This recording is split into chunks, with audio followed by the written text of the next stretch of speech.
Hey, Jen. Hey, Em. How are you today? Pretty good. I'm caffeinated. You're caffeinated. Like I always am on this podcast. I feel like I have to drink so much coffee before we start our episodes. It's also 30 billion degrees out I in the know. Northeast. If you're in the area, there's a massive, massive heat wave. It's 97 degrees today. And so I feel like I'm just chugging iced coffee and staying in air conditioning. My hair is unhappy. Looks great inside though, but don't leave. I can't leave You because can't leave your house. this bitch will blow up. Too frizzy. She can't be going So anywhere. all this that I did was just for you. But speaking of coffee orders, Yes. we have our intro question from Jamie, who said, "What's your go-to coffee order?" Mine is so lame. Yours is milk. Mine's just milk with a little bit of coffee. Jen's coffee. It's literally. I mean, it's But I don't know what. I honestly, they're the same color. no, You think no? mine's in a lot of light right now. Wait, hold on. I'll get a nice coffee and I'll say, give me a ton of room. And they usually never give me enough room, but I would never in a million years dump it into the trash. And so I asked them, do you have a sink I could dump this into? I dump a little bit into the sink and then I just pour a ton of cream into Is it just cream? Is that, do Yeah, you it's put just cream. sugar in or no? Nope, just cream. Okay. What about you? Vanilla latte with almond milk, which I know everyone tells me do oat milk, not almond. I don't like the way it tastes. Why is that like an I know? Like, Because do people, apparently do almond people milk. say that? Yes, because apparently almond milk, I don't know. People have comments about almond milk. It's not as good for the Oh. environment. Oh, Yes. I mean, I'm drinking just But I just like the flavor. I like an almondy vanilla, I just like get it. it. Okay. I I'm not totally I'm not on the oat milk train. I don't like the texture as much. It's like totally sensory. I also am not. I'm not on the nut Yes. milk But train. no, you're like, give me a cow, baby. And we also love a cappuccino. We do love a We cappuccino. love a Late night. We cappuccino. love a late night If you cappuccino. ever see us out having lunch, we're drinking cappuccino. We are hydrating. No, we're not. We No, are we're not. We're the diuretic. opposite of hydrating. So very, very fun. Okay. We had to get to today's episode. We have too much to talk about today, so I have to cut this the fuck off. Okay. We want to talk about why you're struggling in your relationships. People will write in. We want to give you some ideas of how to do this. We're also going to talk to you about how to solve the struggles in your relationships as well. But we have to get started. This is a spinoff. Let us call it a spinoff from a presentation that we have done multiple times at different places. Originally when we started talking about this, we were talking about it in the context of female friendships.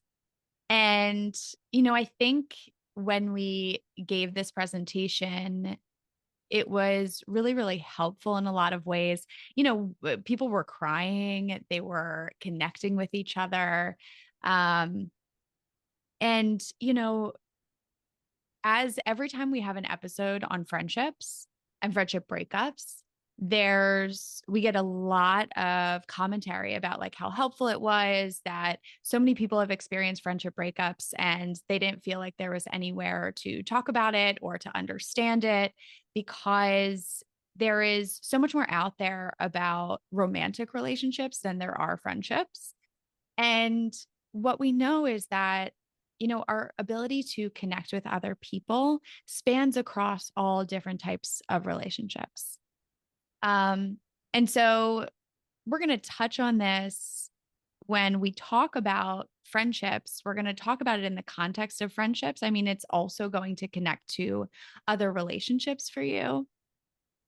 But my lead in for that is that I want to drop my research studies. Yes. I love a research study. You sure do.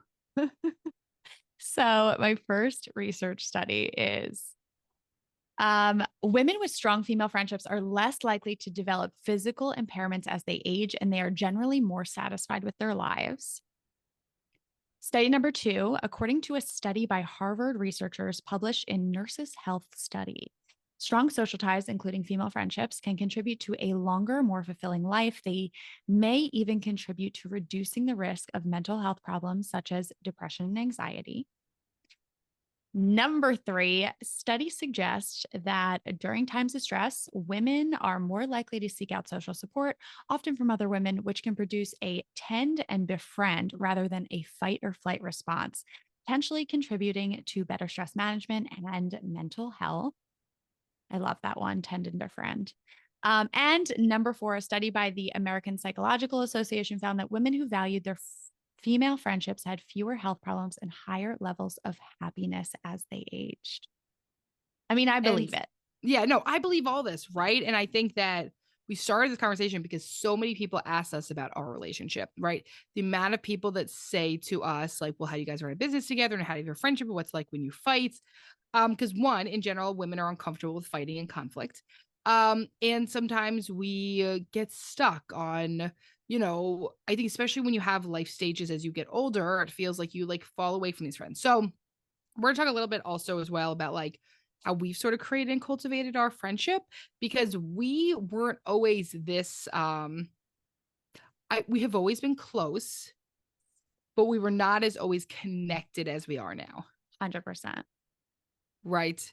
Yeah. And especially when we first started the business, I think we were super, super close in grad school. We started this business and then there was like an unspoken competition between us. Yes. Which I don't think we really had in grad school because we're like, what are we doing here? I think grad school, I think for grad school, we were, it cultivated more of like we're in the trenches together kind of thing. When we first started the business, our goal was to get ourselves clients, through kind of this like overarching umbrella of the business name. And so I think that model in and of itself, along with us being new and insecure, us starting something that so many people told us was going to fail. I think that like the environment at the time made it harder for us. I mean, but okay, when I think back to that, like, yeah, we were competitive in terms of like getting clients in and like cultivating, but like we were on the same page with like building the business. We were, but we were also doing certain stuff like checking each other's calendars for how many clients we saw a week, and then like maybe mentally calculating how much money the other person was going to bring in. Yes. Or like, right? Like, you know what I mean? Like, or like you had an opportunity, like I wanted one, right? Like, so like there was certain stuff, like we both had the same goals, and we were like moving in the same direction, but it didn't feel like we were growing together always. Like sometimes like there was a feeling of like we're growing side by side in the same direction, but like, am I growing a little faster? Is she growing a little faster? Like what's going to happen? Cause like and I think really we were so fucking insecure. Yes.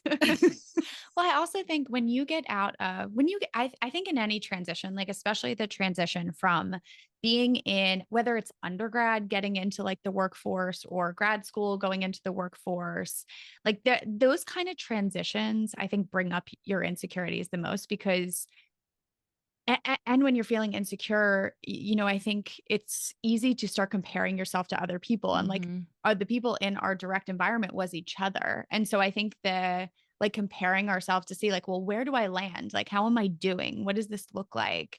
I think that was like a natural thing that was happening for the both of us. Yeah. And comparison in your relationships doesn't lead to connection. No. And I think I was also going through something of like, you so knew that you didn't want to have kids and you were so vocal about it. And I knew I wanted to have kids. And then there's a fear that's like, oh, her career is going to skyrocket and mine's going to fall apart because I'm going to become a mom. Wow. Didn't happen. Didn't happen. But it was still really scary because even the business wasn't where it is now when I went on maternity leave. Oh no. No, it was not. I can't believe how long ago that was. So I went back from maternity leave at 6 weeks, which is like not something you should do. Yeah. If you have an opportunity to actually take maternity leave, you should do that. But I was like, no, I can't. Yeah, I can't let this go. And so I also had a lot of my own stuff that it feels like for a lot of moms in business and in careers, there's a fear about what's going to happen to me if I take time off for my career. Well, you know, it's interesting. I'm thinking about that time too. Like when we first started, I was single Yeah. and you were in A like relationship. a relationship. So I think that was another thing that came up for me is like, oh God, I'm like, you know, trying to find my person. I like don't feel as like settled. And you were so settled already. Yeah. And when I got engaged, Yes. you felt some type of way that like I got to, because here's the thing, when you get engaged and you're a woman, you're wearing a ring. Yeah. And so all of a sudden clients would be able to see that I was engaged and you Yes. weren't, and you were worried how that was going to look as a couples therapist and not being married. Yes. I was like, should I get a fake ring? Yeah. Joke's on us for all of those things that it didn't fucking matter. But when you can love someone so much and still there be an underlying tension. And I think that we live in a society that puts this on women. Yes. Yes. There is this competitiveness that is put onto female friendships. And even though it is not necessary or it's not always conscious, there's this underlying thing. And the more you start to talk about it and get the fuck over your own ego in some ways, because sometimes that's what it ends up being, right? Like my ego was that like, oh, I wanted to have the same amount of clients as Jen. Right. And like, what does it mean about me? And it's funny because like this was very unspoken between us at Yes, the we only time. we Like talk about it now. we talk about it now, but we didn't talk about it then, but we were both feeling the same thing, which Yes, is yeah. really funny. And I think that when that competition builds in female friendships, you know, because we're so protective of ourselves, we don't want the other person to know. Like it's the vulnerability is the thing that connects us, right? The vulnerability is the thing that could have connected us at the time, Yeah. right? If we both said to each other, like, hey, I'm feeling really insecure. I see you have this many clients and I don't have this, you know, like, can we talk through that or whatever it was? But we did not have the skills, I guess, at the time, or we were so guarded and we were so, you know, working towards something for ourselves that it made it really difficult for us to connect over that. So I think that as the business grew, as the two of us started to feel more secure in ourselves, in our personal lives, in the business in general, in ourselves as therapists too, it opened us up to connect with each other more and be able to talk about this now. Yeah. And you know, one of our favorite quotes by Brene Brown, we don't have to do it all alone. We were never meant to. Oof. So why can it be so difficult to make friends in adulthood? What are the things that start to come up for us, right? One of the things, so Jen and I became friends in graduate school. We're in our early 20s, but both of us had a lot of friendships from our childhoods as well. And so it's an interesting thing because your childhood friendships are actually sort of different. It can feel very different than friendships you make in adulthood. And one of the reasons is you have a lot of these childhood wounds. And childhood wounds do not just go with you into romantic relationships, they go into you with all relationships and all systems you went through. Childhood wounds can go with you to friendships, to workplaces, to marriage, to being in line at the motherfucking Wawa, right? Like some shit can come out and play out whenever. And so then we have the childhood wounds and then we have the current wounds, right? So we had the current wounds of, we had childhood wounds of like not being seen by other women and other women being competitive with us or us being competitive with them. And then we had these current wounds of being insecure and scared and new in the field and people telling us we couldn't succeed. And you bring all that shit together. And then you do something like a self-protective behavior, right? Self-protective behavior for us, I think at the time was not talking about it actually. Yeah. Because I actually don't think you and I, we're at a place to be able to, like, if we had tried to have this conversation 10 years ago, could we have? I don't think we could have. No. Like, I don't think it would have turned into like a fight or any. I just don't think we had the like ability to acknowledge what each of us were going through, you know, so kind of like under the surface. At least that was my experience. Like, that's saying hindsight's 2020. Is that the saying? I'm not sure, but I agree. I think it might be. I think it might be it. The thing where you like, look, you're like in the past, you're like, oh, duh. Oh, duh, of course. Well, I think too, as we have built the business and we've seen other people come in from grad school and experience the same thing, it's easy to look from an outside perspective and be like, oh, wait, we were there too. Yeah. Like, oh, wait, we also experienced a lot of that. And because we went through it and now we see other clinicians who are going through it, we can now guide them in a way and say, like, this is what you're going through. Yeah. And it's very natural. It's very normal.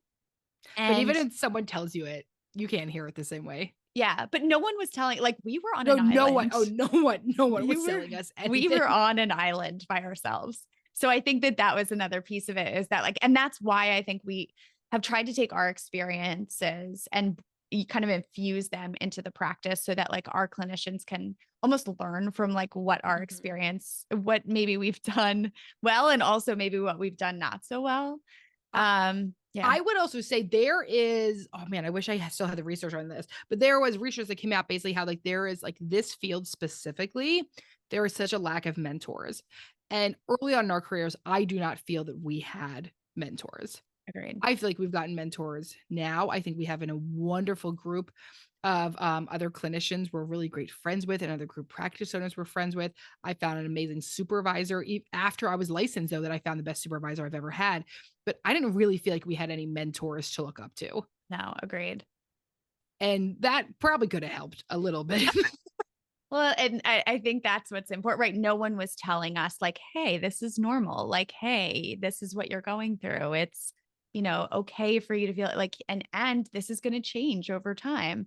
And we kind of had to become our own mentors, right? And almost like figure it out together, which I think has almost brought us together over time, is like that we have is that tend and befriend? Tend and befriend. Honestly, probably. Okay. I would say that's tend and befriend. But the thing, I also wanted to touch on, like, how you're talking about childhood wounds and current wounds. And I know on this podcast, we talk a lot about childhood wounds coming from family relationships. We don't talk a lot about childhood wounds coming from friendships when we're younger. Mm-hmm. Or teachers or other relationships, right? It's not just your family who fucks you up. Right. Or what we want to say, or being bullies, or being bullied, or being bullies. Right? Oh yeah, like, yeah, all of those things can have an influence. And I was talking to one of my friends who's a mom. I might have mentioned this before, and she was talking about, like, oh, what can I do differently? Like, my child's struggling with XYZ, and I was like, listen, you are not the only influence on your child. Like, there's so much that your child experiences that isn't just in your home. And I think that, to look back on your own experience to say, okay, yeah, like, I could blame my parents all I want, but I also, I was bullied in school, or it was hard for me to make relationships. And how have those wounds trickled into the way in which you see yourself in creating relationships now as an adult? Yeah. So I just wanted to highlight that, because we don't really talk. I mean, I guess no, you're right. Okay, so why can it be difficult to make friendships in adulthood? Let's go through this list again. All right. Childhood wounds, current wounds, self-protective behaviors, cognitive distortions, right? So cognitive distortions are fucked up things I believe about myself, right? Nobody likes me. Everyone's hanging out without me, whatever. Stakes feel a lot higher, right? I watch my daughter. It's so interesting to watch kids become friends. So a few weeks ago, we were at the beach. Me and my husband and Millie just went down for the week. Millie will walk up to any kid on the beach and be like, hey, my name's Millie. What's your name? Like, she will walk up and, like, we'll be at the playground and I'll see, like, another mom that seems cool. And I'm like, oh, like, how would I approach them? And I'm, like, overthinking it. Millie just, like, want to fucking play. Like, the stakes feel so much lower for kids, because she's like, I'm just going to go play. She's going to become best friends with this kid at the park. They're never going to see each other again. And she has no fear because she hasn't been hurt by friendships. There's lots of times she goes up and approaches, like, a group of girls that, like, totally don't want to hang out with her because they all came together. They all know each other, like a group of cousins. And they like are definitely not including her. And she, like, doesn't care. She's like, all right, I guess these kids aren't interested. She doesn't, like, walk away traumatized. Like, her stakes are so low. So interesting that you say that, like, the example of, like, if you see someone at the park, you want to say hi to them, that you wouldn't go up to them, because as you're talking about Millie, I'm like, oh, she's obviously her mother's daughter. Like, that does seem like something you would do. There's something about the playground. I can't do it. if you see me at the playground, It's the playground specific. Specifically, there is something about playground or like activities. She goes to gymnastics every single Tuesday. I like can't talk to other moms, but also a lot of times things like that, people come with their own friends. I see. And it's so hard walking up to like a group of women or a group of people that already know each other. Yeah. Yes. Yes, right? It is. But you know what I say? Okay, because let's talk ourselves through this, right? Like, let's say you're at the park and there's a group of women and, like what's the fear of walking up to them? That I look like a fucking weirdo. That they were like, what is this girl doing? If you were in a group of women and a random person walked up and said like, hey, you guys look cool. Have you met me? Exactly. Would be like, yeah, you're my best friend. Jen is always like, you invite everyone over. Like Jen gets pissed off that I would see like a serial killer down the street and be like, they should probably join our group. They need to be included. So I don't get pissed off. I'm always, it's only because Emilee's like, I have no time for myself. She's always like, I have no time, like I just have so many plans all the time. And like, including everyone. She's including everyone. And I was just like, hey, I just want to like make you aware of this. But that's the cognitive distortion. The cognitive distortion is, even though I include everyone and I like everyone, because for me, like also like people like, oh, like, if someone seems crazy, I'm like, yeah, the crazier the better, baby. Like I'm fucking in. Right. But the cognitive distortion is no one would like me. These moms would be annoyed that I was talking to them. Like somehow it would like embarrass Millie. Like the cognitive distortion is once again one of the things that makes it difficult to make friends in adulthood. Yeah. Now, if someone approaches me first, I'm like, let's get married. Yes. Immediately proposes. Idiot. We're moving in together. But it's even like, okay, here's an example. I've been going to my gym for about, I don't know, almost like a year and a half, right? Yeah. I go to the gym almost every single fucking day.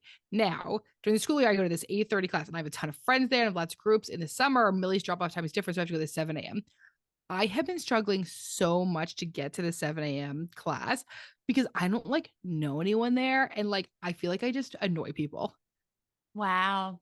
Isn't that so sad? That's so sad. And it's also shocking because what would make you believe that? I think it's from childhood wounds of being told that you're too much, you're too loud, you're too, you know what I mean? Like whatever these things. So that for me is the childhood wounds and the cognitive distortions that developed from that. Yes. And are the stakes much higher too? And the stakes feel much higher because if I'm annoying at this gym class and no one likes me, then like I'm not gonna be able to go to 7 a.m. anymore. And then what time am I gonna go to the gym? And then I'm gonna have to find a new gym and I'm gonna have to start all over from the beginning. Like that is truly where my mind goes. I'm like, I guess I better not go work out. It's just, and then you're done. And then it just trickles into, well, I guess I have to find a new gym anyway. Like that's truly what would happen for me. Well, you know what? It's I've started to, I mean, I talked to like some of my friends about this, and this is like my mantra that we're maybe going to get it tattooed on our bodies. And the mantra is, who cares? Yeah. And I say that, in this very specific context, obviously, because you could say who cares in certain situation, it could invalidate people's feelings. Yeah. But in this specific context, right? Like if anyone is thinking something about you, that is more about them, right? Mm-hmm. It's not necessarily a reflection on you. And it also doesn't mean anything about you.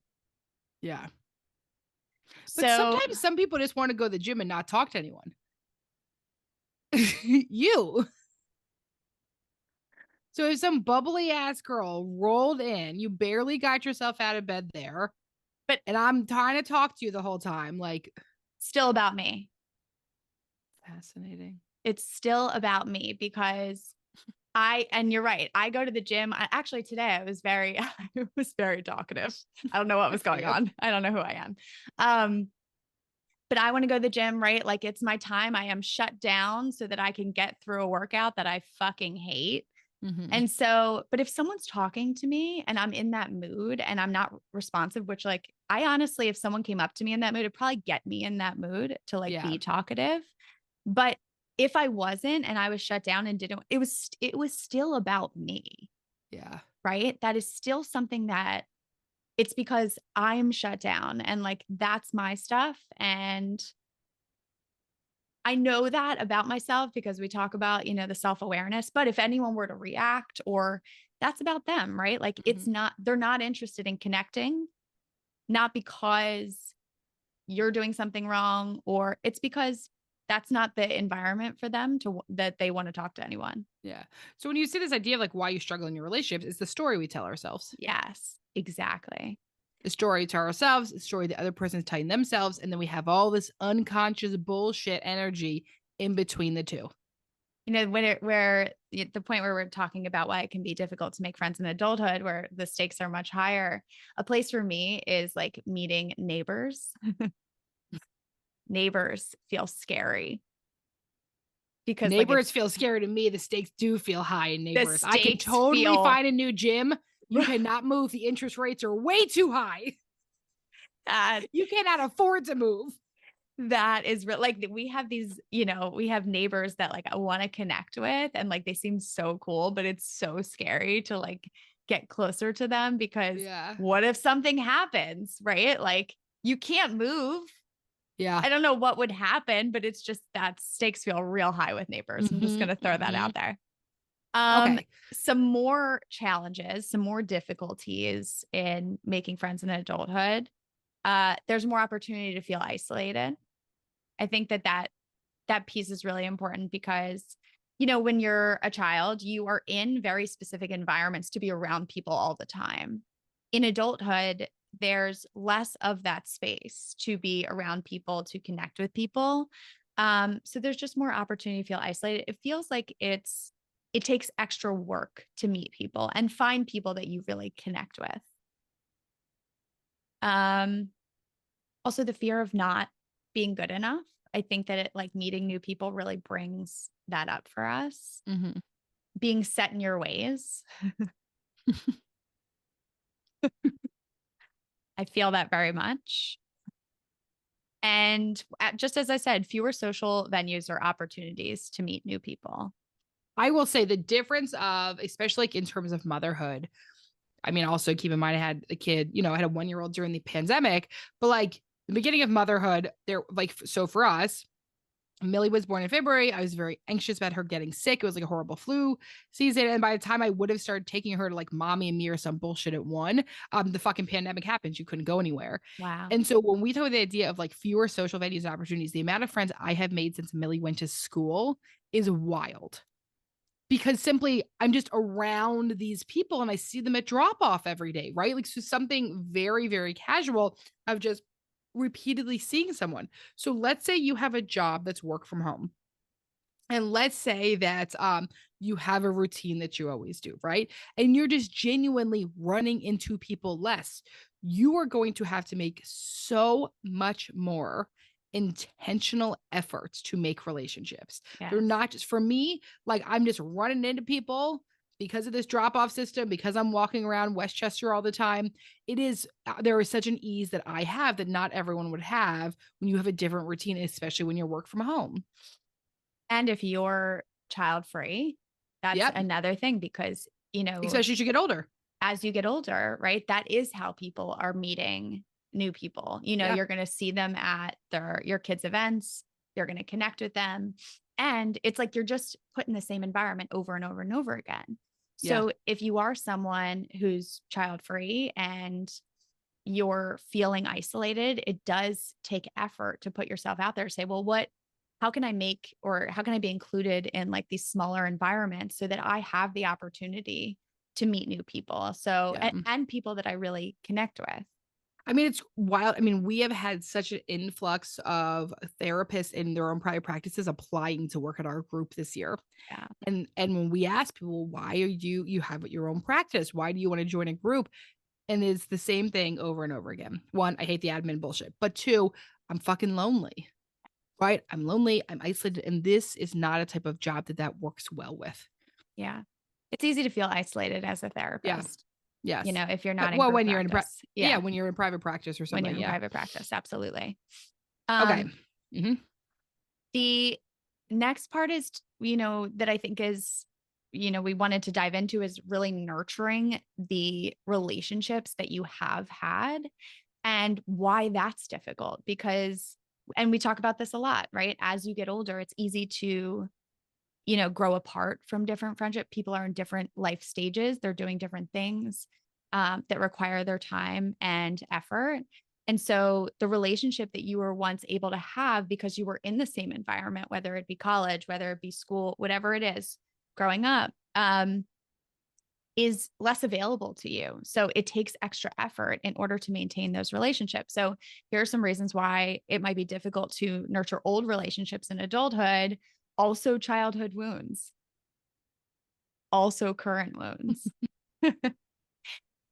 Reason for that is that all of our kind of thoughts about like, well, why are we growing apart get drudged up from that separation, right? Those wounds get activated from that separation. And if we don't understand where those wounds are coming from, we don't understand what those wounds are, then it's easy to apply them to the distance or the disconnection in the relationship and then react to those wounds and react to the disconnection because of not understanding where they're coming from. Yeah. So just as we're saying, growing apart is the reason why it might be harder to nurture old relationships. Yeah. I always think about it as like your friend who marries someone you're not a huge fan of. Right. Changes everything, makes it very difficult, right? As you get older, it's like, oh, so that's another thing to keep in mind. If we're always doing dates with our partners or group dates, maybe you want to have more individual time together. Yes, you can create that. Yep. As we said, different life stages, time constraints, life transitions, and geographical moves. Huge. I have to say this, I am really bad at keeping in touch with people who are in different areas. Yeah. Because I am so bad at talking on the phone. And, you know, I think that people connect in different ways. And, you know, if you have a friend that moved across the country who wants to connect over the phone, I am horrible at that. And you're not good at that, or it doesn't fulfill you in some way. It doesn't make you feel connected. It can be easy to feel disconnected from them. Changing interests. Challenging to keep in touch, just like I said. Disparity in effort. It's a tough one. It's a tough one. What happens when you're the only one making an effort? That feels really shitty. Right. And sometimes it's just chance. Right. And disparity in effort could come from, okay, one person is, you know, they have a lot going on and they don't have the space to be able to reach out or connect in the same way. And then one person might fulfill them or fill them up more than the other person. So disparity in effort. Burnout is another thing that might keep us from staying connected to each other. And so there are so many ways that we can be disconnected from each other, and so many ways that it can make it difficult to nurture old relationships that we have. And the reason why we have given this talk and we wanted to bring it up in this podcast is that if you are feeling isolated, you are not alone. It is very common to feel isolated at this stage of life and to feel like you can't find your footing. Yeah. And, you know, we could talk to you about getting on Bumble BFF or like finding different venues to connect with people. But because we're therapists, we want to take you deeper into this. We want to help you understand what your core wounds are that might be coming up when you feel disconnected from your relationships. And we're going to do that next week on ShrinkChicks. Thank you so much for tuning in to today's episode of ShrinkChicks. We'll see you back here next week for another session. In the meantime, if you want a question answered or a topic discussed, follow us on Instagram at ShrinkChicks. And if you're looking to get connected with a therapist like us to start or continue your therapeutic journey, visit thetherapygroup.com. Just fill out a contact form on our website, and we will personally match you with one of our amazing therapists. And for all of our therapists and group practice owners out there, we also offer group practice consulting. And if you're looking to support yourself further and support our show, check out our amazing merch options at shrinkchicks.com/merch and our Know Yourself, Grow Yourself journal on Amazon. Also, if you'd be so kind, we'd love a rating review and for you to share with a friend or an enemy or a mother-in-law, honestly, whoever needs it, so that we can keep reaching more people on our mission to bring mental health topics to your ears every week. Thanks for being here with us. And don't forget to grow yourself. You got to know yourself.